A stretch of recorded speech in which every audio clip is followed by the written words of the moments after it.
አንተነ ለኔ ውድ ገንዘቤ አንተነ ለኔ ውድ ገንዘቤ ያለው እግዚአብሔር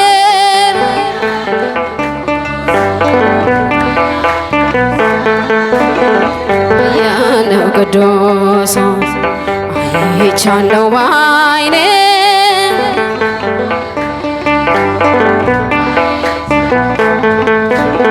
ሲታዘዝ ንፋሱ ተስፋ ያረኮት አልተበተንም እንባዬ መሬት ከቶ አልወደቀም ለበጎ ሆነኝ ማልቀስ ማንባቴ ሰላም ሰፈነ በልፍኝ በቤቴ ቀኔ ነጠኩኝ አባ ጊዮርጊስን ቆምኩኝ ቅዳሴ የሕርያቆስን የያሬድ ዜማ ሞላ በልቤ የለም ወጀቦ ቀርባይ መርከቤ ምልክቴ ነሽ ድንግል ለዮቴ ባንቺ ተፈታው ከስራቴ ቀና ብያለሁ አሁን ልጅሽ ጸጋሽ ጎብኝቶኝ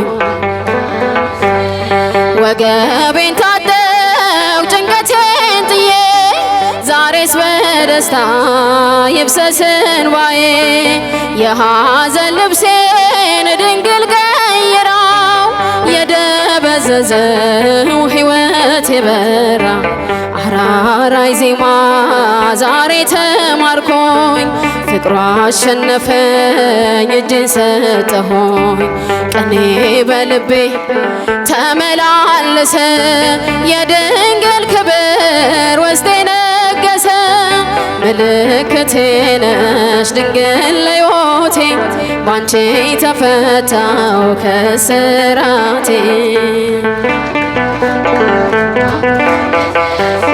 ጸጋሽ ጎብኝቶኝ ቃል ኪዳንሽ የዘረጋሁት እጄ ተሞላ ማርያም ሆናለች ጥላ ከለላ አውደ ምሕረቱን ለዑደት ዙሪያውን ሁላችሁም ቅድም እንደተባላችሁት ክፍት እንድታደርጉ እንድትታዘዙ እናሳስባለን።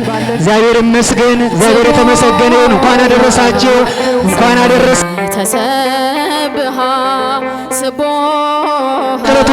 እንኳን አደረሳችሁ። በእውነት ምእመናን ወምእመናት እግዚአብሔር የተመሰገነ ይሁንልን። እግዚአብሔር ይመስገን። ይህ ዕለት ታላቅ ዕለት ነው። የምስጋና ዕለት ነው። የእልልታ ቀን ነው። እልል እያላችሁ ደግማችሁ አመስግኑ። ዘተሰብሃ እናመስግነው እናመስግነው አምላካችንን እናመስግነው እውነት እልል ብላችሁ እግዚአብሔርን አመስግኑ። እግዚአብሔር የተመሰገነ ይሁን። ለዚህ ያደረሰን መድኃኔዓለም ስሙ ይክበር ይመስገን። እልል ብላችሁ አመስግኑ።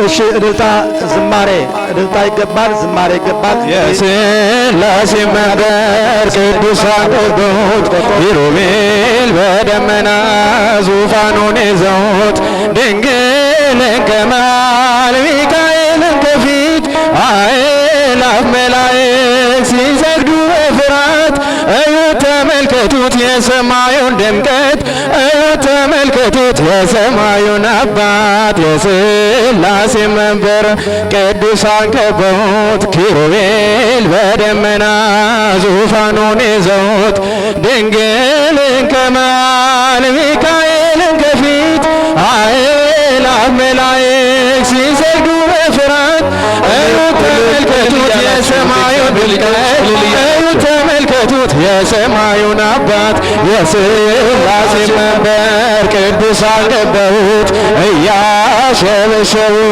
የሰማይ መላእክት ካህናተ ሰማይ ቅዱስ ቅዱስ ቅዱስ ሲሉ ይህን ድንቅ ታምር ሊያዩ የታደሉ በጽድቅ ሥራቸው በምድር ይታያሉ በጽድቅ ሥራቸው በምድር ይታያሉ።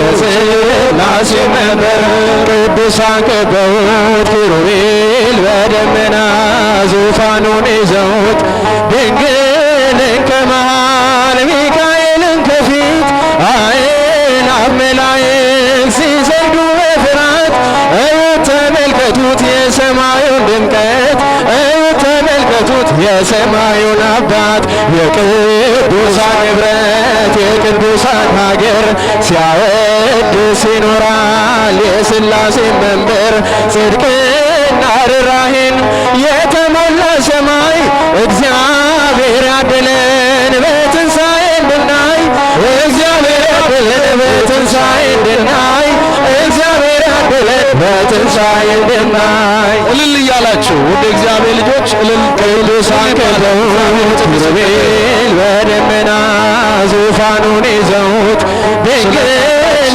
ከበዓል ሚካኤል ጠብቅልን አእላፍ መላእክት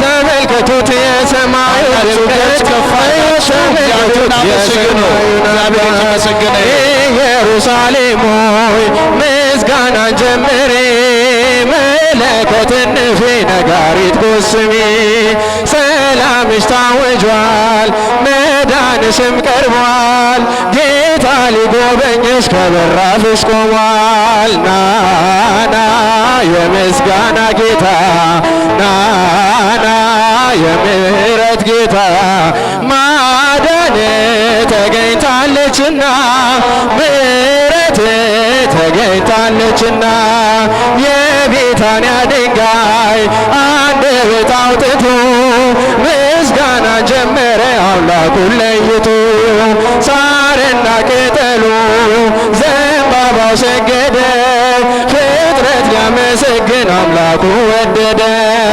ናና የምስጋና ጌታ ናና የምሕረት ጌታ ማዳን ተገኝታለችና ምሕረት ተገኝታለችና ሽማግሌው ምስጋና ሲያቀርቡ ተቆልፎ ነበር ፈሪሳዊ ልቡ ዛሬ በምስጋና ልባችን ይለወጥ ሆሳዕና ጌታ ይመላለስበት።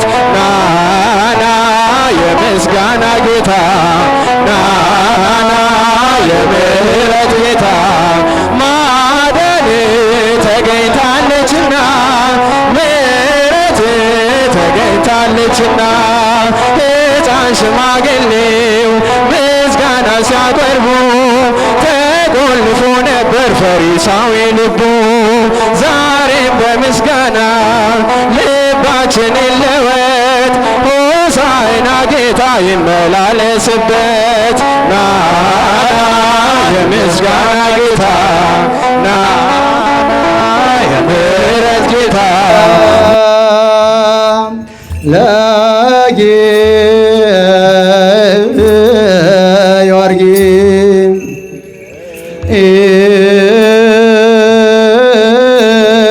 ለጊዮርጊስ ነገሮ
ሃሎ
በንሳ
ነገሮ ስራተ ምስጢር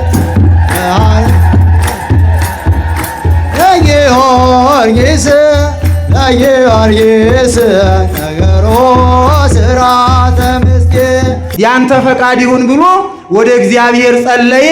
በዚያን ጊዜ ቅዱስ ጊዮርጊስ ከመሰየፉ አስቀድሞ እሳት ከሰማይ ወርዳ ሰባውን ነገስታትና ተከታዮቻቸውን በላቻቸው ይላል። አመስግኑታ፣ እግዚአብሔር አመስግኑታ ይገባል እንዴ! እኛ እኮ አሁን ስለ ሰዎቹ መሞት ሳይሆን ስለ ቅዱስ ጊዮርጊስ ክብር፣ ስለ ቅዱስ ጊዮርጊስ ጸጋ፣ ስለ ተሰጠው ቃል ኪዳን እግዚአብሔር ጸሎቱን ስለሰማው ነው የምናመሰግነው። አሁንም ክብር ምስጋና ለአምላካችን ይሁን። ከዚህ በመቀጠል ወደ ተከታዩ ያሬዳዊ ዜማ ወይም ወረብ እንሄዳለን ማለት ነው። የገዳማችንና ካቴድራላችን ሰንበት ትምህርት ቤት አባላት ከመምህራኖች ስር ቁጭ ብለው ያጠኑትን በመምህራኖቻችን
ከኛ ይሄን ጠብቃል እግዚአብሔር ሰዎች።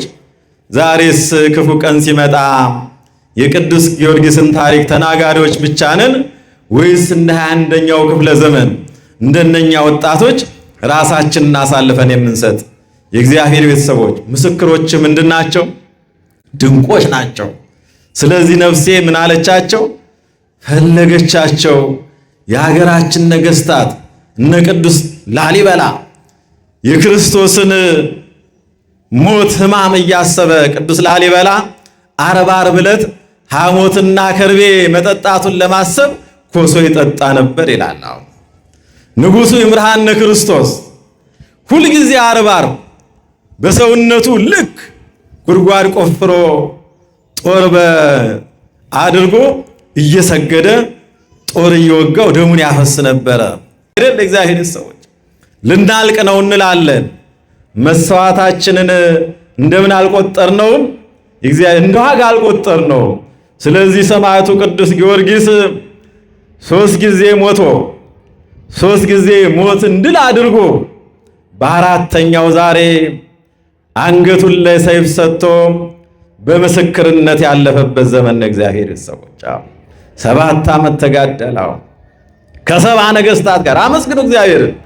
ከ70 ነገስታት ጋር እኛ አንድ ባለስልጣን ያስፈራናል፣ እንኳን 70 ነገስታት። እግዚአብሔር ሰዎች እነኚህን ሁሉ ሲዋጋ ቆያው። እንግዲህ ጊዮርጊስ በቆሞ ካስተማራቸው ይልቅ ደግሞ በሞቱ የማረካቸው ይበዛሉ። አዎ የእግዚአብሔር ሰዎች ሶምሶን እንደምታውቁት ጸጋውን ካስቀማ በኋላ አዎ ፍልስጤሞች ያዙት፣ አይኑን አወጡት። ነገር ግን ጸጉሩ እያቆጠቆጠ ሲሄድ ምሰሷ ሲዙኝ አላቸው። ምሰሷ ሲያዙት እግዚአብሔር ሆይ ጸጋዬን መልስልኝ አለና ምሰሶውን ሲነካው ፍልስጤማውያንን እንዳለ ገደላቸው። በሞቱ በቁሙ ከገደላቸው ፍልስጤማውያን ይልቅ በሞቱ የገደላቸው ፍልስጤማውያን ይበዛሉ አለ መጽሐፍ። ክርስቶስ ደግሞ አዎ በዚህ በስጋዊ ሲመላለስ ካስተማረው ይልቅ በሞቱ ያበዛን እኛ በዝተናል። ክብር ምስጋና ለእርሱ ይሁን። አዎ ዛሬ ክርስቶስ ቤተ ክርስቲያንን ከጎኑ መስርቷል። ከክርስቶስ ጎን ምንድነው የፈለቀው? ደምና ውሃ ነው የፈለቀው። በዛ በውሃ ተጠመቅን። እኛ በስጋ የተወለድን በሙሉ ከአዳም ጎን አንዲት አጥንት ወጣች፣ ሴት ተባለች፣ ሔዋን ተባለች። ሁላችን የአዳም ዘር ተባለን። ከአዳም ጎን ዳግማዊ አዳም ኢየሱስ ክርስቶስ ደግሞ ከጎኑ በፈሰሰ ውሃ ይህችን የአዲስ ኪዳን ቤተ ክርስቲያን መሰረተ። አዎ ስጋውን በላን ደሙን ጠጣን። ስለዚህ በዋጋ የተገዛነን እግዚአብሔር ሰዎች ምስክርነታችንን እንድንሰጥ እግዚአብሔር ይርዳን። ወስብሐት ለእግዚአብሔር። ክርስቶስ ተንሥአ እሙታን አሰሮ ለሰይጣን ሰላም ሆነ። በትንሣኤው ፍስሐ ሰላም ደስታን ያደለን መድኃኔ ዓለም ስሙ ይክበር ይመስገን። እንኳን አደረሰን። እንግዲህ ትምህርቱንም አገልግሎትንም ሲከናወን ነው የቆየው። በዚሁ በቅዱስ ወንጌል በማቴዎስ ወንጌል ምዕራፍ 10 ቁጥር 33 እንደተነገረ እንደተገለጠ ቅዱስ ማቴዎስ እንደነገረ በሰው ፊት የሚያፍርብኝ እኔም በሰማይ ባለው በአባቴ ፊት አፍርበታለሁ። በሰው ፊት የሚክደኝን እኔም በአባቴ ፊት በሰማይ ባለው ክደዋለሁ። የሚያምንብኝን ደግሞ አምነዋለሁ ብሎ ተናግሯልና አባቶቻችን እንዳስተማሩ እግዚአብሔርን ጊዜ በወለደው ዘመን ባመጣው ሳይሆን በእምነቱ ጸንቶ እግዚአብሔርን ሳይጠራጠር ተከትሎ ምስክር የሆነው እኔ በሰማይ ዳግም በስልጣን በሚገለጥበት ጊዜ ልጄ ወዳጄ ብዬ እቀበለዋለሁ ማለት እንደሆነ አስተምረዋል። ይህ ብቻ አይደለም። በተለይ በስጋዌ ዘመን በቤተ ስምዖን ቁጭ ብዬ ከቀራጮች ከኃጢአተኞች ጋር ስበላ ስጠጣ አይቶ ሩቅ ብእሲ ብሎ የተናገረብኝን አማላጅ ብሎ የገለጠኝን በዛ በስጋዊ ዘመን የሰራሁትን ሥራ ያልተረዳውን እኔ ደግሞ በሰማይ ባለው በአባቴ ፊት ወልጄህ ነበረ፣ ነገር ግን ክጄህ አለሁ እለዋለሁ ተብሎ ተነግሯልና ለክርስቶስ ምስክር እንድንሆን ሃይማኖታችንን እንድንጠብቅ የሰማይቱ በረከት እንዲደርሰን የአምላካችን መልካም ፍቃድ ይሁንልን። በድጋሚ ለዚህ ታላቅ በዓል እንኳን በሰላም አደረሰን አደረሳችሁ። ረጅም ሰዓት ስለቆየን መልእክት ብቻ ነግሬያችሁ ጸሎት ነው የምናደርገው። ቅድም የተነገረውን የንግስ በዓል አጽንዖት ለመስጠት ግንቦት 12 የእናታችን የቅድስት ክርስቶስ ሰምራ ዓመታዊ በዓል በዚሁ በታችኛው በጥንታዊው ስፍራ ላይ በመቃኞነት ባለፈውም ሲታደስ ባገለገለው ስፍራ ላይ ይከበራል። እዚሁ ግቢ በዚህ ቀን በረከት እንድትቀበሉ በተጨማሪም የዛሬ ወር ግንቦት 23 ቀን ዕለተ ሰንበት እሁድ ነው። የበዓለ ጰራቅሊጦስ ወይም የመንፈስ ቅዱስ የቃል ኪዳን ታቦት በዚህ አለ። እየሰማችሁ ነው። የመንፈስ ቅዱስ የቃል ኪዳን ታቦት እዚህ ስላለ በዛን ቀን ዕለተ ሰንበት ነው። ስለዚህ የጰራቅሊጦስን በዓል ብለው ቅድም ሲያስተዋውቁ የነበረው የእግዚአብሔር መንፈስ ቅዱስ የጽላት የቃል ኪዳን ታቦት በዚህ ስላለ ተገኝታችሁ እንድታከብሩ የሚለውን ለማሳሰብ ነው።